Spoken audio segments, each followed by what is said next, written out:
Hey guys, it's Cole here. Welcome back. In today's video, we're looking at the latest monster in this basement of monsters. Wait, that didn't come out right.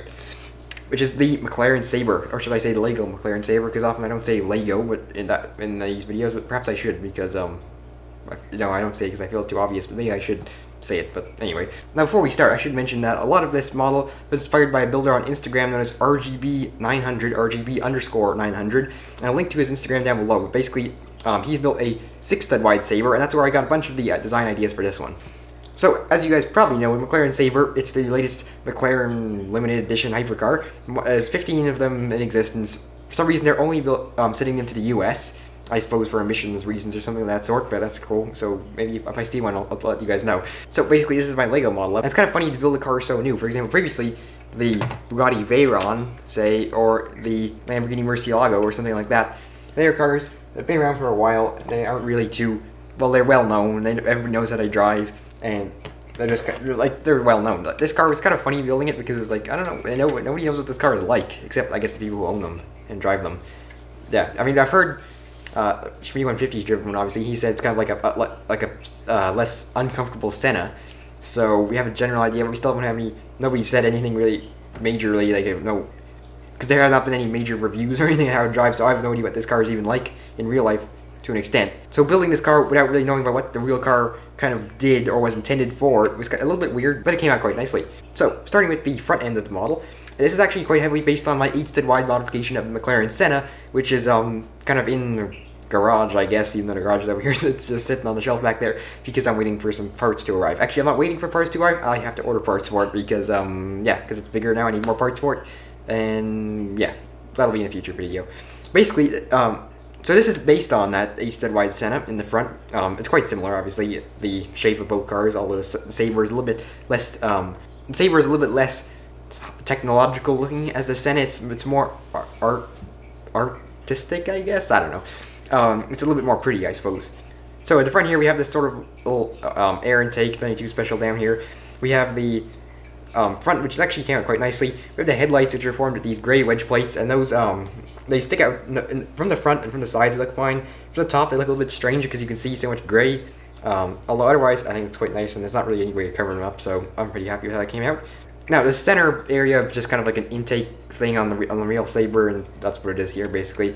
As you can see, this windshield is basically the windshield from the F8 Tributo set and the Huracan Evo set, and it's not, my camera's not really focusing on it at all, but basically it's the same windshield. You just use some rubbing alcohol and a towel and a lot of elbow grease, or rag preferably, not a towel, and a lot of elbow grease, and it comes off with a lot of work, and it looks quite nice when you do. You just have to be careful not to press too hard, because otherwise you can crack it, and as I found it with the other one that I did before. So it's quite interesting, like I said, more artistic than the Senna. It's just kind of an artistic look in general, I guess. And so we've represented those with these wedge curved slopes. I think it came out quite nicely.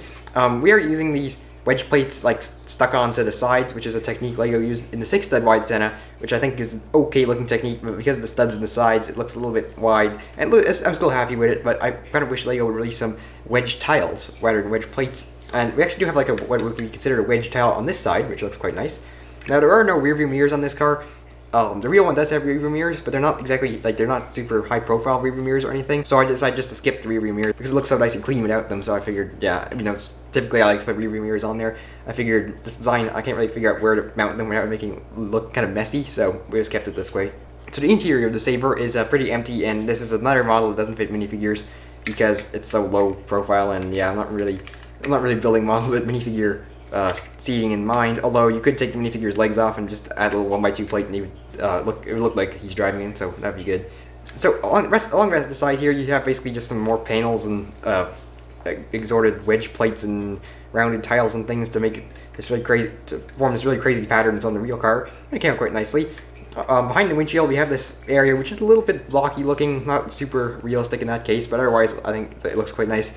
These slopes coming down, it was like a little bit jagged around this edge, but otherwise I think they look pretty good. The center fin, I'm not sure what you call it, the shark fin, I've heard people call it, looks quite nice here. Just basically using a sideways mounted tile. This uses a very interesting technique, basically using a snot brick and a bunch of other bricks piled up in here, as you can see, and it works quite nicely. Now the wing on the real Sabre is integrated into the rear diffuser kind of hole, and the shark fin, it's basically one big whole arrow setup on the real car. And the same thing applies to this car. As you can see, the wing is connected to like these side fin bits on the over rear fenders, and it's connected with these 1x2 plates. I've used round 1x2 plates here because they're a little bit less high profile, they're a little bit lower profile, I guess, than the standard 1x2s, and they still don't look great. I'm not really sure how else I would have mounted the wing, so we just went with this for now. Although if Lego were to release a 1x2 tile with one stud on it, that would look quite nice, or that would work quite nicely for a bunch of different models. So if anybody from Lego is watching today's video, there's an idea. Moving around to the back, we have probably the most aggressive diffuser I've ever built. The Sabre has a really crazy looking diffuser, although this one's a little bit exaggerated. And as you can see, we just have a lot of wedge plates back here all over it, and it looks really crazy. We have the exhaust. The Sabre has a really interesting exhaust. It's just basically a little kind of slot in the back that doesn't look too exciting or anything, and we've represented that here, well, with a tile basically, because there's not too much going on there. And so that is it for today's video. If you guys enjoyed it, be sure to give it a like. As I said, the instructions for today's model are available at the link in the description below, rebrickable.com. You guys can also follow me on Instagram at the link in the description below, and I will see you guys next time.